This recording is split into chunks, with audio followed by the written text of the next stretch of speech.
देखिए law faculty में एक स्टूडेंट जो है वो प्रोफेसर के साथ बदसलूकी करता है, उनके साथ मारपीट करता है। इस वक्त हमारे साथ अनुपम जी मौजूद हैं। सर, आज आप लोग असेंबल हुए हैं, कल जिस तरीके से ये इंसिडेंट हुआ उसके बाद अब आप लोग असेंबल हुए हैं, क्या कुछ कहना है? हमारा तो यही कहना है कि छात्रों से मुझे बहुत प्यार मिला आज तक। मैं अपने 23 साल के इतिहास में मुझे छात्रों से इतना प्यार मिला कि हमें लगा कि नहीं, एक शिक्षण का जो प्रोफेशन है ये बहुत एक उम्दा प्रोफेशन है, बहुत अच्छा है। तो लेकिन कल की जो घटना हुई उसने मुझे थोड़ा झकझोर दिया कि एक बच्चा अचानक से, जिससे मुझे लगा कि मैंने कभी कोई किसी को परेशान नहीं किया, वो कहता है कि नहीं, आपने तो मेरे से पीएचडी में एडमिशन में आपने सवाल पूछ लिया, और वो कह के मुझे मारने लगता है। मैंने कहा भी तो उस समय आप बताते हैं ना कि भाई मैंने क्या सवाल पूछा जो आपको बुरा लगा। कुछ नहीं बताया, नहीं आपको तो कुछ आता ही नहीं है, आपने सवाल कैसे पूछ लिया। ये समझ के मुझे बड़ा दुख हुआ कि इस तरह की घटना भी हो सकती है किसी शिक्षक के। ऐसा कभी नहीं हुआ था। इस छात्र की बात करें तो आप पहले से इस छात्र को जानते थे या क्या लग रहा है, मतलब क्या ऐसी वजह रही? मैं बस वही पीएचडी का जब उसका एडमिशन का इंटरव्यू चल रहा था तो मैं उसमें एक मेंबर हूँ, तो उसी में मैं था एक एज ए मेंबर की तरह। हो सकता है मैंने कोई क्वेश्चन पूछा होगा, लेकिन वो तो मेरा काम था, तभी तो एडमिशन होगा। अब वो किस क्वेश्चन से उसे इतनी ज़्यादा परेशानी हुई, और वो भी 1.5 साल के बाद वो सीधा आके मेरे को मार के बात ये कर रहा है, तो ये तो कोई तरीका, ये तो लॉ में कहीं नहीं सिखाया जाता। लॉ में तो हम यही सिखाते हैं कि आपको कोई भी दिक्कत हो तो आप बातचीत से, आप लॉफुली आप उसको एड्रेस कीजिए, लेकिन इस तरह से मार पीट के तो नहीं होगा ना। निश्चित तौर पर अगर ऐसी घटना दोबारा न हो, अभी हम देख रहे हैं आप सभी अध्यापक गण यहाँ पर इकट्ठा हैं, क्या कुछ आप लोगों की प्लानिंग, क्योंकि हम बाहर जब थे तो कुछ स्टूडेंट जो थे वो भी ये इस बात को लेकर बेहद दुखी थे। उनका ये कहना था कि कहीं ना कहीं सिक्योरिटी एक कंसर्न है। हाँ, सिक्योरिटी, क्योंकि अब देखिए ना कि नोटिस ये था कि विद्यार्थियों के जो बड़े बड़े वाहन हैं वो अंदर नहीं आएंगे।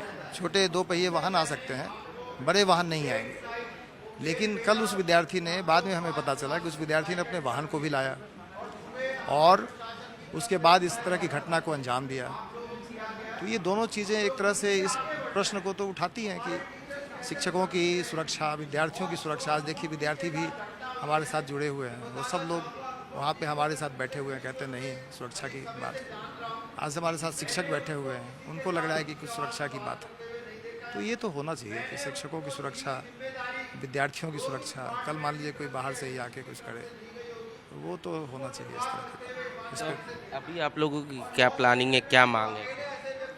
नहीं, हमारी तो मांग कल ही थी कि एक्शन होना चाहिए, वो तो यूनिवर्सिटी ने कर दिया, तुरंत किया।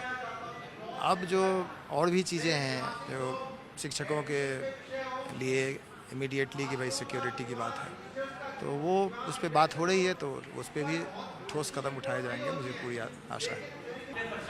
सर, एक बात सामने आ रही है कि कहीं ना कहीं आइडियोलॉजी को लेकर भी डिफरेंसेस था, उसको लेकर ये छात्र जो नाराज था, क्या ऐसा कुछ सवाल आपने पूछा था या क्या ऐसी कोई बात थी?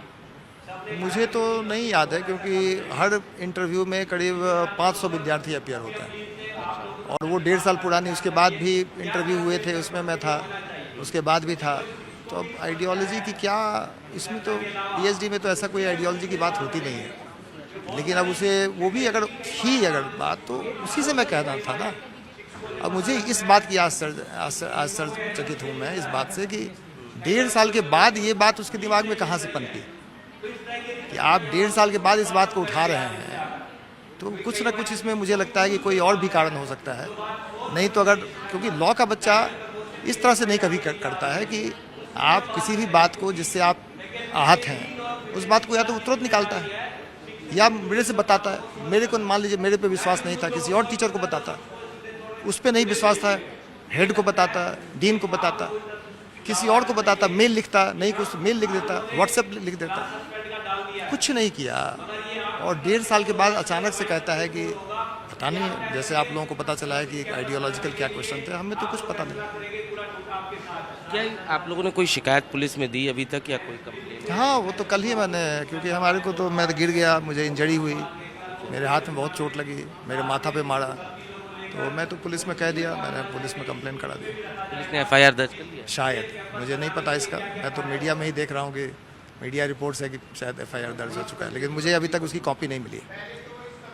तो ये थे अनुपम जी जिनके साथ कल ये इंसिडेंट हुआ है। अब हम आपको एक तस्वीर दिखाएंगे। यहाँ पे तमाम जो टीचर हैं वो यहाँ पर असम्बल्ड हुए हैं और निश्चित तौर पर जिस तरीके से ये पूरी घटना हुई उसको लेकर लगातार सुरक्षा को लेकर और इस तरीके की घटना दोबारा न हो इसको लेकर यहाँ पर फ़िलहाल ये मीटिंग जो है वो किया जा रहा है। तमाम जो अध्यापक हैं वो अपनी राय रख रहे हैं और जाहिर तौर पर जिस तरीके से इंसिडेंट हुआ, क्योंकि कई सारी बातें सामने आ रही थी, कई सारी चीज़ें सामने आ रही थी, सवाल पूछने को लेकर बात कही जा रही थी, इतना ही नहीं आइडियोलॉजी को लेकर भी कहा जा रहा था कि कहीं ना कहीं ये तमाम चीज़ें थी जिसकी वजह से इस छात्र ने इस तरीके की घटना को अंजाम दिया। हालांकि जो अध्यापक हैं उनका साफ तौर पे ये कहना है कि ऐसी कोई बात नहीं समझ में आ रही, क्योंकि ये पुरानी बात थी और जो सवाल पूछा गया था वो नियमों के तहत ही सवाल पूछा गया था, लेकिन बावजूद इसके अचानक ये छात्र आता है और इस तरीके की घटना को अंजाम देता है। तो फिलहाल तमाम जो यहाँ पर आप तस्वीरें देख सकते हैं, लोग मौजूद हैं, तमाम अध्यापक मौजूद हैं और लगातार ये इनकी डिमांड यही है कि आगे इस तरीके की घटना न हो, इसको लेकर न सिर्फ सुरक्षा पुख्ता किया जाए बल्कि कुछ ऐसे कदम उठाए जाए जिससे कहीं न कहीं इस तरीके की घटना दोबारा न हो। दिल्ली विश्वविद्यालय के लॉ फैकल्टी में जिस तरीके से एक अध्यापक के साथ एक स्टूडेंट ने मारपीट की, उसके बाद से जहां एक तरफ तमाम अध्यापक जो हैं लॉ फैकल्टी के वो मीटिंग कर रहे हैं और इस तरीके की घटना दोबारा न हो इसके लिए यहां पर मीटिंग की जा रही है। उसके अलावा यहां पर एक तस्वीर हम आपको दिखाएंगे, जो छात्र हैं वो भी इस घटना के विरोध में यहां पर प्रोटेस्ट कर रहे हैं, यहां पर बैठे हुए हैं। छात्रों का भी साफ तौर पर यही कहना है कि जिस तरीके से ये इंसिडेंट हुआ वो पूरी तरीके से गलत है। छात्रों की भी कई सारी मांगे हैं, खासतौर पर सिक्योरिटी को लेकर कंसर्न है कि किस तरीके से आई कार्ड चेक किया जाता है और किसी को भी अंदर जाने दिया जाता है। तो ऐसी तमाम बातें हैं जो छात्र भी अपनी रख रहे हैं और छात्रों की भी यही डिमांड है कि सिक्योरिटी के इंतज़ाम सही तरीके से हो ताकि बाहरी लोग यहाँ पर ना आ पाएँ और इस तरीके की घटना दोबारा न हो, इसको लेकर भी यहाँ पर छात्र जो हैं वो प्रोटेस्ट कर रहे हैं। वहीं दूसरी तरफ जो अध्यापक हैं वो भी प्रोटेस्ट कर रहे हैं, वो उनकी भी मांग यही है कि इस तरीके की घटना दोबारा न हो, इसके लिए उचित कदम उठाया जाए। मैं दीपिका राज फाइनल ईयर लॉ स्टूडेंट हूँ। मैं कॉलेज अथॉरिटी से ये जानना चाहती हूँ कि जो भी यहाँ पे मेजर लिए जा रहे हैं आईडी कार्ड को चेक करने की, आपने नोटिस निकाल दिया लेकिन उसका इम्प्लीमेंटेशन कुछ भी नहीं हुआ। मैं अगले दिन आईडी कार्ड लेकर आई थी, मेरी ना चेकिंग हुई, ना मैंने पूछा गार्ड से कि भैया आप चेकिंग क्यों नहीं कर रहे हो। तो मैम ऐसा नोटिस था, ऐसा कोई रूल है नहीं, आप जा सकते हो, अगर आप यहीं के हो तो आप जा सकते हो। क्या पता आप नहीं हो इस कॉलेज के, कोई भी आ सकते हैं। आजकल चुनाव का माहौल चल रहा है, कोई भी लोग आ जा रहा है, कहीं से भी आ जा रहे हैं, क्या पता उनका इंटेंशन क्या हो। हम छात्र छात्राएं जो भी हैं वो तो डर के माहौल में रहेंगे ना। अगर पीआईसी के साथ ये हो सकता है, जो फॉर्मर हमारे पीआईसी थे इतने बड़े पोस्ट पे, अगर उनके साथ हो सकता है तो हम नॉर्मल स्टूडेंट के साथ क्या हो सकता है, इसका जिम्मेदारी कौन लेगा। हमने डीन मैम से भी बात करी कि अगर इम्प्लीमेंटेशन होना था आईडी कार्ड का, जो भी नोटिस जारी किया गया था, तो वो इम्प्लीमेंट क्यों नहीं हुआ, उसको फॉलो क्यों नहीं किया जा रहा है। मेरा यही डिमांड है कि जो भी अथॉरिटी हैं वो अपना मेजर अच्छे से लें एंड जो भी पीआईसी के साथ हुआ था उनको कार्रवाई अच्छे से किया जाए उनके साथ और उन्हें जस्टिस मिले। जैसा कि आप सभी को पता है 6 अगस्त को मैम ने एक नोटिस निकाला था, उसके पश्चात भी यहाँ पर कोई आईडी चेकिंग नहीं हो रही है, कोई मेडल LC2 में नहीं लगा हुआ है, ना ही LC1 में लगा हुआ है। दिल्ली विश्वविद्यालय के अंदर अगर ऐसी घटनाएं जो कल हमारे एक प्रोफेसर के साथ घटना हुई, ऐसे अनजाने में पता नहीं कहाँ से लोग आ जाते हैं, वो सभी आकर यहाँ पर जो हमारे साथी हैं उनके साथ मारपीट करते हैं। आप फेस्ट में देख सकते हैं, हमारे फेयरवेल पार्टियों में देख सकते हैं आप। जब तक सेफ्टी या कंसल्ट LC2 की डीन मैम नहीं लेती या ड्यू का कोई प्रशासन इस पर एक्शन नहीं लेता, तब तक हमारे छात्र यहाँ पर जो आंदोलन कर रहे हैं वैसे चलता रहेगा। साथ ही साथ आप इस नोटिस में देख सकते हैं, यहाँ पर हर मैम ने पॉइंट आउट किए थे, 5 पॉइंट बना के उन्होंने दिए। 4 व्हीलर की एंट्री नहीं है, आईडी कार्ड होल्डर्स ही केवल अंदर आएंगे, लेकिन उसके पश्चात भी आउटसाइडर्स की एंट्री LC2 के अंदर लगातार हो रही है। मेरे साथियों ने बताया कि यहाँ पर वेपन से लेकर गार्ड और गनर लेकर लोग यहाँ पर आ रहे हैं, वीआईपी कल्चर को बढ़ावा दे रहे हैं दिल्ली विश्वविद्यालय के अंदर। क्या मैं ये समझता हूँ कि कोई अगर हमारे यहाँ पर स्टूडेंट्स हैं उसको यहाँ पर बाउंसरों की ज़रूरत है क्या? अगर वो अपने बाउंसरों को गेट के बाहर नहीं रख सकता और वो अपने क्लास के अंदर उनके बाउंसर वेपन लगा के घूम रहे हैं अपने एकेडमिक ब्लॉक के अंदर हमारे यहाँ पर LC2 में, तो क्या एक आम छात्र उससे डरेगा नहीं? ये डर का माहौल पैदा करा जा रहा है। वीआईपी कल्चर को यहाँ पर बंद किया जाए, बाउंसरों की एंट्री जो प्राइवेट बाउंसर्स लोगों ने हायर कर रखे हैं अपनी हवाबाजी के चक्कर में, उनको बैन किया जाए और साथ ही साथ ID कार्ड होल्डर्स के केवल एंट्री यहाँ पर हो। और इस चीज़ को ध्यान में रखा जाए कि किसी भी सेफ्टी को लेकर अगर कोई एक्शन नहीं होता तो ये छात्र लगातार आंदोलन करते रहें। कल जिसको वकीलों की ये जो पैदाइश यहाँ से कही जाती है कि यहाँ से देश के वकील यहाँ से निकलते हैं, लेकिन उनके अधिकारों को हनन हुआ। कल जो हमारे साथी प्रोटेस्ट पर बैठे हुए थे तो डीन मैडम ने उनको गद्दा तक अंदर नहीं लाने दिया, एक चद्दर तक अंदर नहीं लाने दी। वो बिना पंखे बिना कूलर के यहाँ पर बैठे हुए, बिना पानी के यहाँ पर बैठे रहे। वो अभी भी अड़े हुए हैं और जब तक अड़े रहेंगे जब तक कि यहाँ पर कोई सोल्यूशन हमें नहीं मिल जाता। जय हिंद साथियों, मैं सिद्धराज श्रीवास्तव।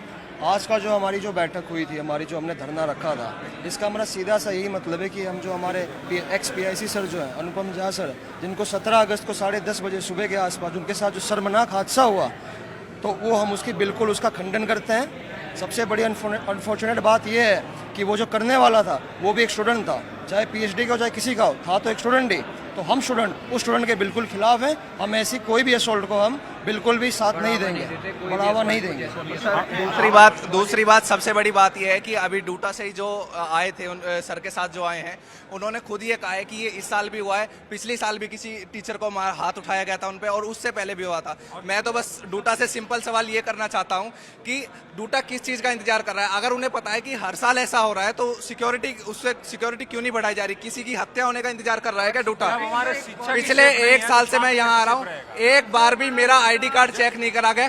कोई भी इस कॉलेज में आ जाता है, कोई भी चला जाता है। इसके 70 तो गेट है, पीछे से आ जाता है, कोई आर्ट्स फैकल्टी से आ जाता है या ना। बिल्कुल सिक्योरिटी यहाँ नहीं रखी जाती है। अगर यहाँ PIC सेफ नहीं है, जो यहाँ के प्रोफेसर इंचार्ज सेफ नहीं है, तो हम कैसे सेफ है? कल को हमारे भी कोई आर्म्स लेके आ सकता है, हमें भी नुकसान पहुंचाया जा सकता है। इस चीज को ये आइसोलेटेड घटना नहीं है कि आज पहली बार हुआ है, ऐसा जैसा बोला, ये हर बार होता है और छात्रों के साथ भी होता है और प्रोफेसर्स के साथ भी होता है। तो हमारी जो मांग यही है कि ये खत्म हो। अभी इलेक्शन का टाइम है, इलेक्शन टाइम में क्या होता है, आउटसाइडर्स आते हैं, बाहर से आते हैं। जब प्रोफेसर के साथ एक स्टूडेंट ये कर सकता है, तो जो आउटसाइडर आ रहे हैं, जो कॉलेज के स्टूडेंट भी नहीं है, तो वो उनसे कैसे हम सोच सकते हैं कि हमारी सुरक्षा होगी? स्टूडेंट्स की सुरक्षा होगी, प्रोफेसर्स की सुरक्षा होगी। विदाउट ID कार्ड कोई एंट्री नहीं होती, लेकिन कहीं भी विदाउट ID कार्ड की चेक नहीं होती है।